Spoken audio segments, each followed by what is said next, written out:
my God, I nice had to my see you short hair again. today. Pasabog. From airport to here.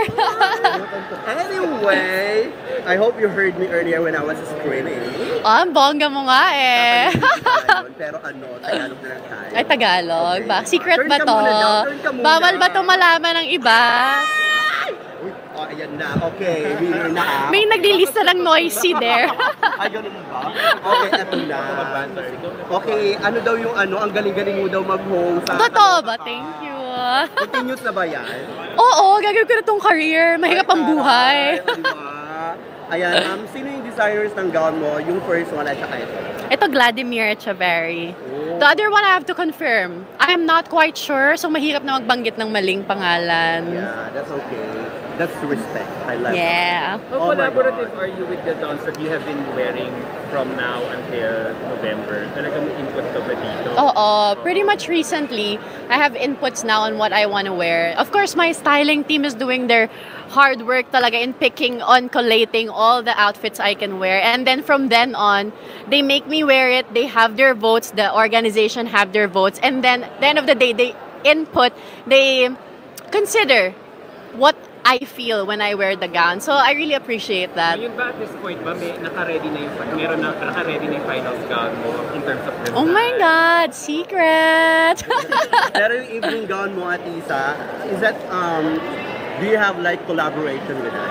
Because Of we know course. you're very creative, you know, so,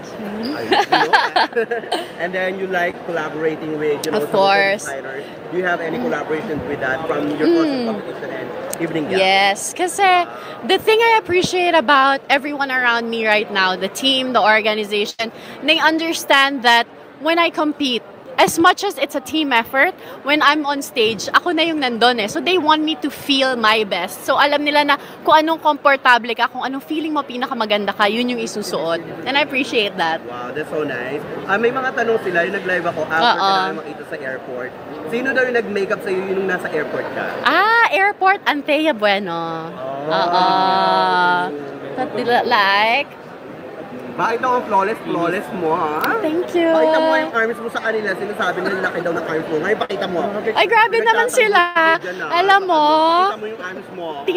visit na lang po kayo in person. Wow. Correct! Yan ang sinasabi ko sa kanila. Kitain niyo sa personal na ako, Diyos ko, Lord. When we interviewed Tito Val Taguba, he mentioned na during Miss Universe Philippines, he asked you to parang fit a couple of Yes. Kapag-fit ka na rin. Ngayon, wala pa kaming fitting. Everything is still in production pa lang. Pero even before that, even the production, kasi before in Miss Universe Philippines, I gave the free rein to Tito Val. Sabi ko, okay, whatever you imagine it to be. For this one, I made sure na I have my inputs na. So he has a guide on what he wants to do. And then after, that's when we're gonna try on a few gowns and then see again how I feel, which one is best, with what hair and all that. Kasi, you know, you gotta recreate the moment, di ba? So, you're meeting with him when you get that? I am meeting with Tito Val, yeah.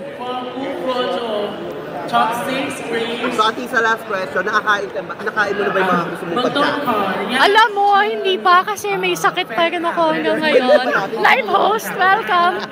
Pwede ka ba namin bilihan? Go! Ano yung mga nakain mong Thai food? Saan ba tayo? Doon ba Kaya tayo nga malalagay sa ganda-ganda ni Ate Ito. At least sa mag-ingat ka na Kaya nga Ano eh. may nangyari doon sa kabila? Ano pa bila? Ano